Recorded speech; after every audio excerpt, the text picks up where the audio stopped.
So in today's video, I'm gonna be talking about the top 10 movies, in my opinion, of 2021. So yesterday I posted a video on the top 20 movies in 2022, as it was the last day of the year, and today, since it's the first day of 2022, I'm posting a video of the top 10 movies of 2021. So this is fully of my opinion, so you may feel different, but it was hard choosing all these movies, even though there were like many movies released this year compared to last year, and movies from last year were postponed to this year. I still felt that I had a few choices only, and it was kind of hard to choose like 10 movies, but I ended up getting this list. So before I go on with the video, welcome back to Hollywood Breakdowns, and I'm your friendly Hollywood Breakdowner, Pradat Raj. And in Hollywood Breakdowns, we talk all things about the MCU and the Sony Spider-Man universe, mainly Spider-Man No Way Home and Morbius for now. So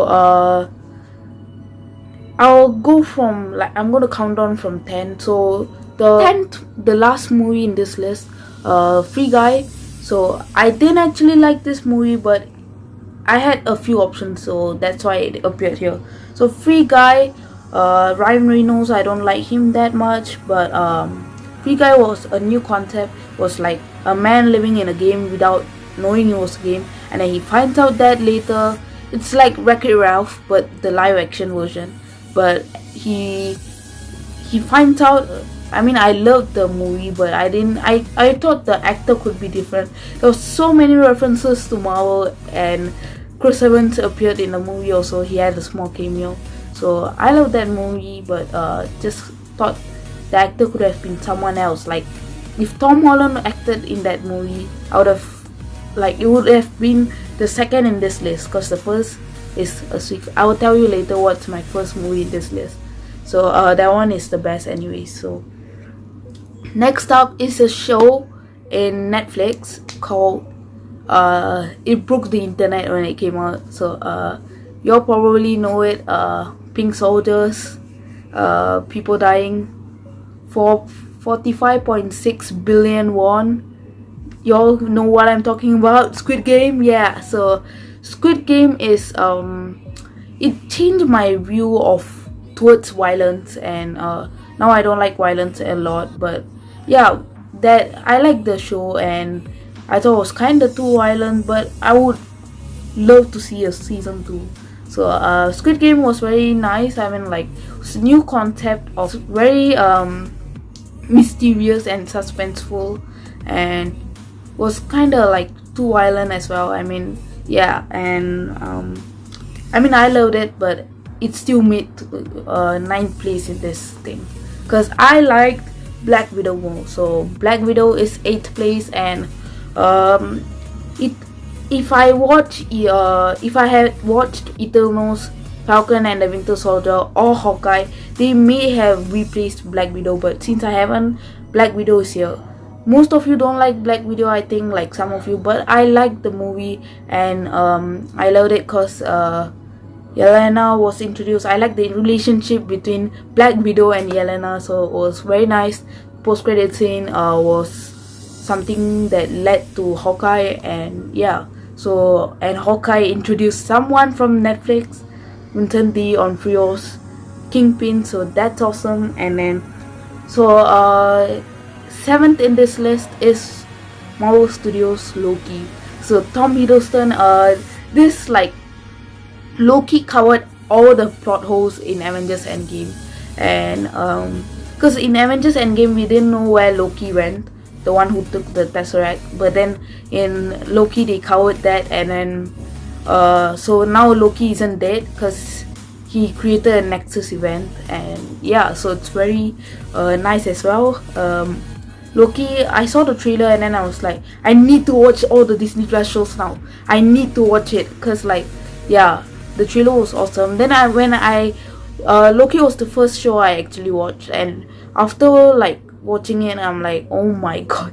So also Loki played a big part to leading to Spider-Man No Way Home, because it talked about the multiverse, so it made Marvel fans, like, understand the concept of the multiverse, And then when Spider-Man No Way Home come out, everybody knew what the multiverse is. We had more knowledge on the multiverse than Doctor Strange.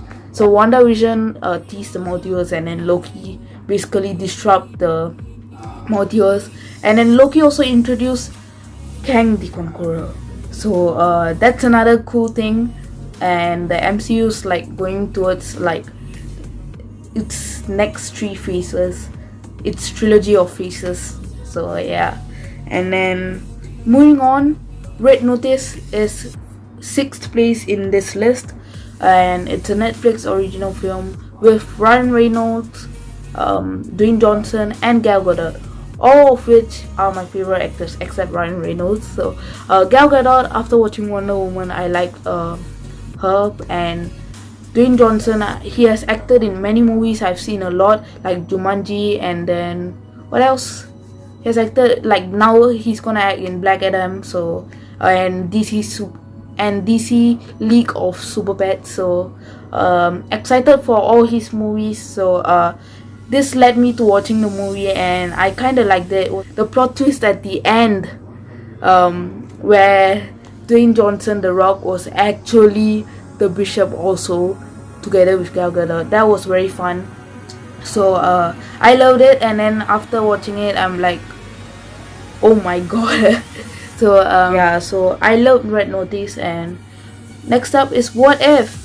So What If was an animated series. What If was actually something like a trial they wanted to test out, and also a lot of the stunts in that series I don't think can be done in real life, unless like even CGI wouldn't, like for example Captain Carter wouldn't have been possible in real life.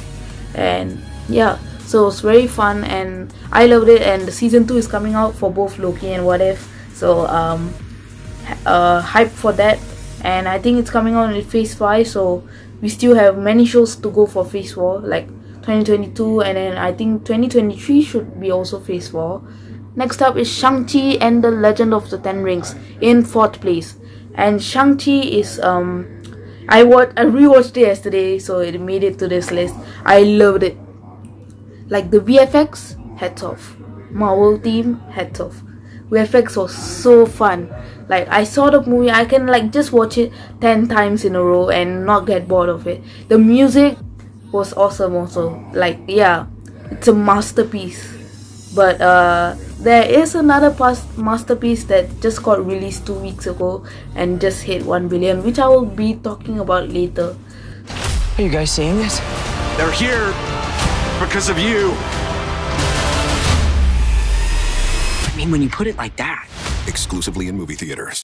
So Shang-Chi and the Legend of the Ten Rings, awesome. Hats off. So yeah, I actually don't read the comic, so I didn't know about the character, so I was interested to watch the movie as well. So when I rewatched it yesterday, I'm like every time I watch it again, it's like watching it for the first time.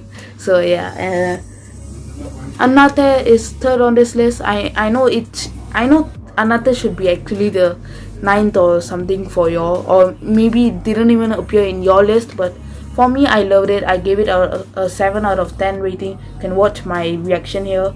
And then I loved it. Like when I was seeing the intro in the theater when I was watching for the first time, I'm like, I should watch it second time here, and I couldn't. But like when it came out on Netflix, I just saw it and it was very fun. I loved it.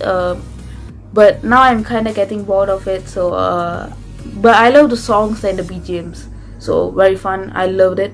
And then 2nd of this list, 5, 4, 3, 2, 1, Venom Let There Be Carnage. Yeah, I mean it was short and I didn't really like it. So you can also watch my reaction here for that movie.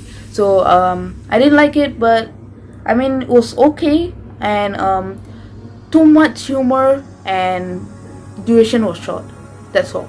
So when I read an interview with Andy Serkis, he said that he made the movie short to like make it more like adventurous instead, and like more of the thrilling parts instead of the humor part. But it still had so much humor. Imagine if we watched the uncut version. If it was like that, it wouldn't even have appeared in this list. But I loved Venom Let There Be Carnage. I laughed a lot, but I think it was too much. But like the movie's pace was very fast. Like it was like just a minute ago the movie started and now it's ended. So yeah, and I love the movie. The post-credit scene, you can see my post-credit reaction here. It misleaded us because we thought there's gonna be a Spider-Man vs Venom thing, or maybe Venom is the sixth member of the Sinister Six for No Way Home, but it just misleaded us.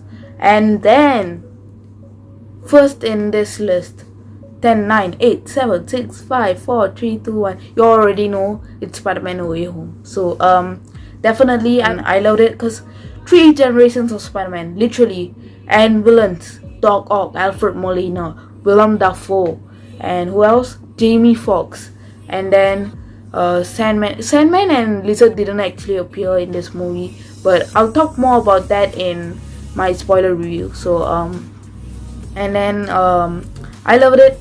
And then Tobey Maguire, Andrew Garfield, like 14 years ago, last movie of Tobey. 7 years ago, last movie of Andrew. Okay, it's not the last movie because there's gonna be The Amazing Spider-Man 3 soon, in like about 1 or 2 years. So I'll talk about that in another video. And then Tom brought these 3 people together, and then he shared his experience with someone. Like I read it, and then he said it was like a brother. Like they were my brothers because we 3 share an experience no one else does. So like I love it. And then the first post-credit scene, like Venom gets transported back to his universe, but a part of him is left. So we will get that Spider-Man 3 in the next trilogy of Tom Holland. So yeah. And then the second post-credit scene was the Doctor Strange trailer, which came out about a week ago. So yeah. Also, you can watch my spoiler-free reaction to Spider-Man No Way Home here. Yeah. I love the movie. I want to watch it again, but if I do, I can't watch Morbius. So I want to watch Morbius. Yeah. So I want to watch it again, but I will watch it again when it comes out digitally, and I'll post a breakdown of the movie, which will be like very long because I have a lot of stuff to break down. So, and that's it. That would be my top 10 movies and shows for 2021. So with this, I'll catch you guys soon in my teaser trailer breakdown for Spider-Man No Way Home and my spoiler review, which would, I don't know when both of them will come out. Like maybe the spoiler review may come out earlier, but I don't know. I'm still working on them. And my teaser trailer breakdown will be released as 2 parts, so 15 minutes. So that's it, and peace out. I'll catch you guys soon again.